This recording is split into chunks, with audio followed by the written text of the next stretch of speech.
The next big challenge that I want to move to is the one that most of you said was your number one schedule, and that's time. I was reading something recently, and they said that there are three currencies that we all have. There's time and money and energy. And if you're a kid, you have time and you have energy, but you don't have any money.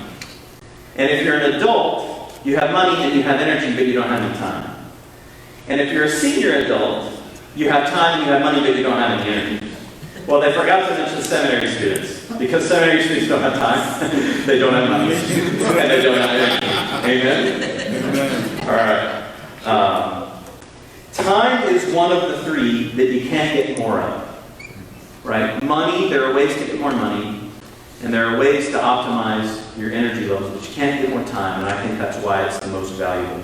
So let's talk through a handful of strategies that will help you, I hope, in the area of time.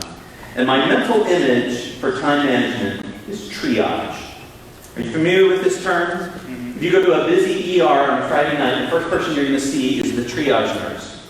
And the triage nurse sees all the folks who are coming in on a busy Friday, and she knows how many doctors and how many beds she has in the department behind her. And she's making decisions as everybody comes in about how urgent they are and whether they can be treated immediately or whether they have to sit and bleed in the waiting room.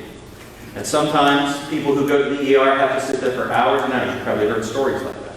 Okay? Listen, your life as a seminary student is an ER on Friday night, and you cannot see everything. You cannot do everything at once.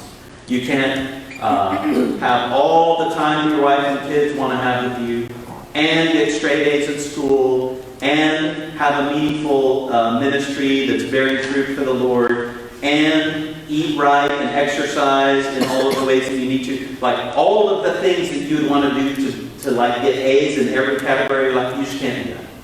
It's not humanly possible. And that means you're going to have to think like a triage nurse and decide what's most important at this time and which thing you're going to prioritize at which season. Okay? So here's a couple of practical ways to exercise triage. The first thing is to ruthlessly eliminate unimportant things from your life. Okay? What things can you eliminate from your life to open up time for seminary? And what you want to start with are things that are unimportant. I have one strategy that I shared in the book, and another one that I'm going to tell you. I'm going to tell you two big ones right now, and I guarantee you if you do one or both of them, it's going to open up big tracts of time. Some of you may have already done this. My first suggestion is to go to your house, unplug your television, put it in your car, drive it to your mom's house, and put it in the attic. And when you graduate, you can have it back. The average American spends 5 hours a day watching TV. You know what that is per year? That's 11 weeks of time.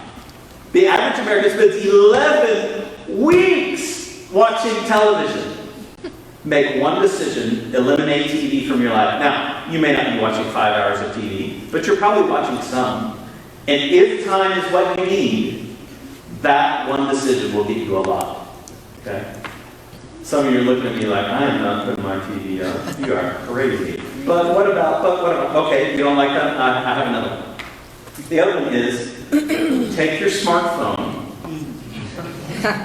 down to the Verizon store or the AT&T store and trade it in for a dumb phone. Calls and text only. How much time would you get back if you had a dumb phone instead of a smartphone? I bet you'd get a lot.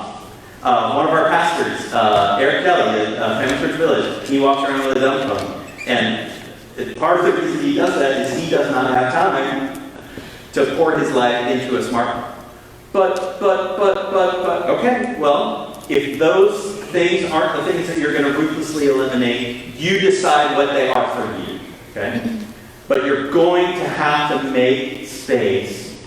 You're going to have to open up some time. So.